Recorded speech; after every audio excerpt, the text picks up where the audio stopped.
A telescope with a 490mm focal length and a telescope with a 1422mm focal length can share the same aperture, the same camera, and the same target. However, they will produce images at entirely different scales.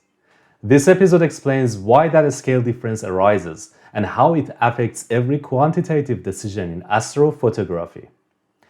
Hello everyone, this is Farzad and welcome to the fourth episode of Austronomic.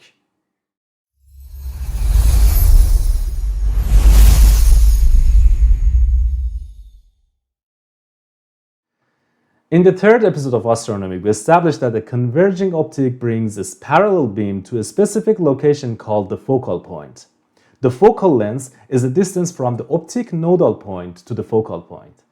It is a fixed geometric property of the optic set by the curvature of the glass or mirror surface, determined entirely before any camera or eyepiece is attached.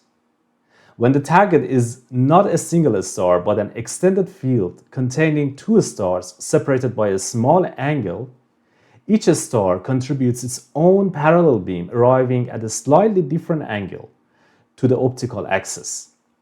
The converging optic redirects each beam to a different location on the focal plane. The physical separation between those two image points on the focal plane grows in direct proportion to the focal length. Double the focal length and the two image points are twice as far apart, representing the same angle on the sky at twice the physical scale. The focal plane therefore contains a real physical image of the angular field. That image has a definite size, and that size scales with the focal length. A sensor placed at the focal plane does not create the image. It intercepts one that already exists at a precise location in space. A slide projector provides a useful analogy here. The slide contains a fixed angular content. Moving the projection screen farther from the lens produces a larger image of the same content. The telescope focal length behaves identically. Longer focal length, larger physical image at the focal plane. The content is unchanged, only its physical scale varies. The analogy here has one important limitation though. In a projector, the screen position is chosen by the operator. In a telescope, however, the focal plane position is fixed by the optic's focal length. The camera must be placed at that exact location, not at an arbitrary distance. This is why different instruments require different back focus distances, and why a camera positioned incorrectly along the optical axis produces an out-of-focus image regardless of all other settings. With that distinction established, we can now examine how the focal plane image is mapped onto a sensor. A longer focal length produces a larger image at a fixed location, but that image is distributed across the same sensor area. The result is that each pixel on the sensor records a smaller patch of sky. In contrast, a shorter focal length produces a smaller image on the same sensor, and each pixel records a larger patch of sky.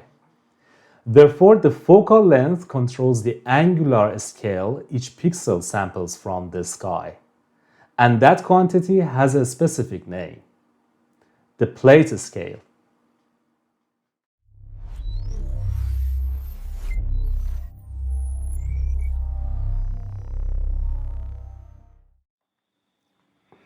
The plate scale is defined as the angle on the sky that corresponds to 1 pixel on the sensor.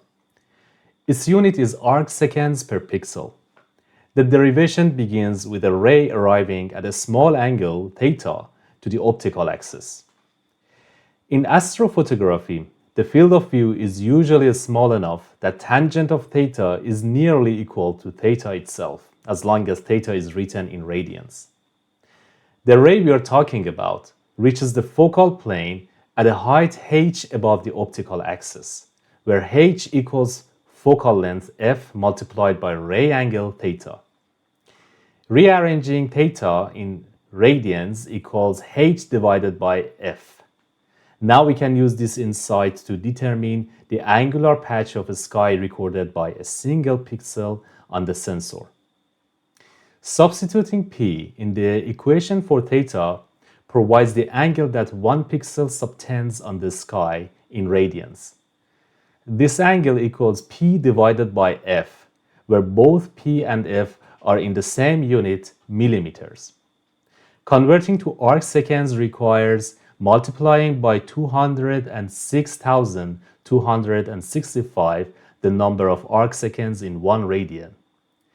The result is the plate scale equation. S equals 206,265 multiplied by P divided by F, where S is the plate scale in arcseconds per pixel, and P and F are the pixel pitch and the focal length respectively, both in millimeters. It is worth noting that in most of the datasheets, P is given in micrometer. If it was the case, we need to simply divide 206,265 by 1000 to compensate for the unit conversion. Two instrument parameters appear in this equation: pixel pitch and focal length. As can be seen, aperture does not appear. The plate scale is independent of aperture. A 70 mm refractor and a 200 mm reflector at the same focal length with the same camera produce identical plate scales. Aperture governs light collection and resolution. Plate scale governs angular sampling. These are distinct quantities governed by different parameters. Now let's consider ASCO71F refractor as an example at its native focal length of 490 mm paired with the ZWO ASI585MC camera.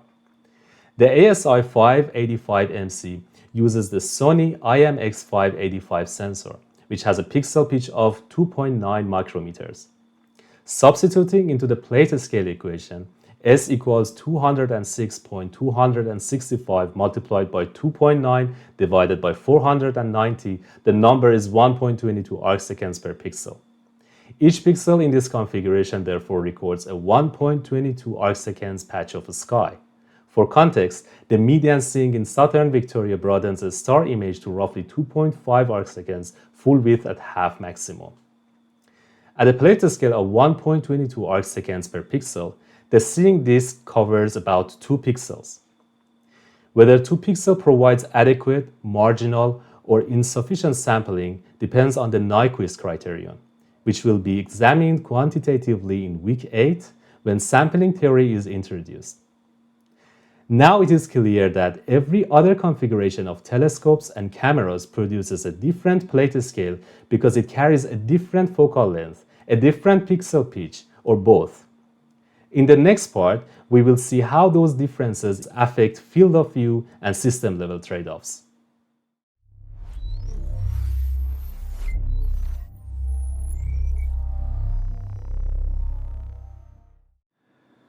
The total field of view is the product of the plate scale and the sensor dimension. If the sensor has a physical width of ds millimeters and the focal length is f millimeters, the field of view in the arc minutes is given by FOV equals 3438 multiplied by ds divided by f, where 3438 is the number of arc minutes in 1 radian. This is the plate scale equation applied at sensor width rather than pixel width. Longer focal length narrows the field of view in direct proportion. A narrow field with a fine plate scale resolves compact, high surface brightness targets such as planetary nebulae, globular cluster cores, and close double stars. A wide field with a coarser plate scale covers large extended objects such as the star-forming regions, the Magellanic Clouds, and wide open clusters. The fundamental trade-off here is between angular resolution per pixel and sky coverage per frame. Focal length is the single parameter that controls this trade-off for a given sensor. Applying the plate scale equation across 3 configurations in this series makes the focal length trade-off concrete. The ASCO71F at 490 mm with the ASI585MC's 2.9 micrometer pixels gives 1.22 arcseconds per pixel. The ASCAR 91F APU at 607mm, on the other hand, paired with the ASI 533 MC Pro and its 3.76 micrometer pixels, gives 1.28 arcseconds per pixel. Despite the longer focal length of the ASCAR 91F, its larger pixels keep the plate scale close to that of the first configuration. The most instructive result appears at the long focal length end. The Edge HD 800 reduced to 1422mm and paired with the ASI 533 MC Pro yields a plate scale of 0.55 arcseconds per pixel. That is 2.2 times finer than entry configuration of ASCAR 71F.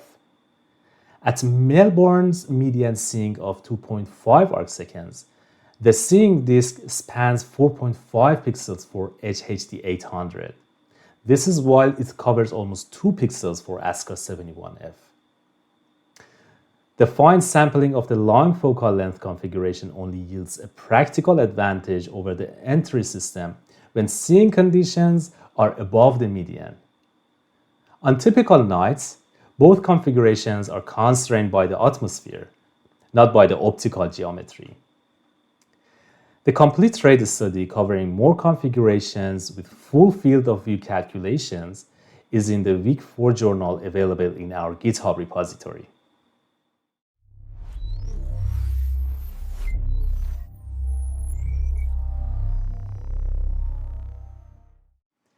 In this episode, we established that focal length sets the physical scale of the image at the focal plane. We then showed that plate scale expresses that geometry in angular terms, connecting the telescope directly to the sky it records. As a result, focal length determines both the angular patch of the sky recorded by each pixel and the total field captured by the sensor.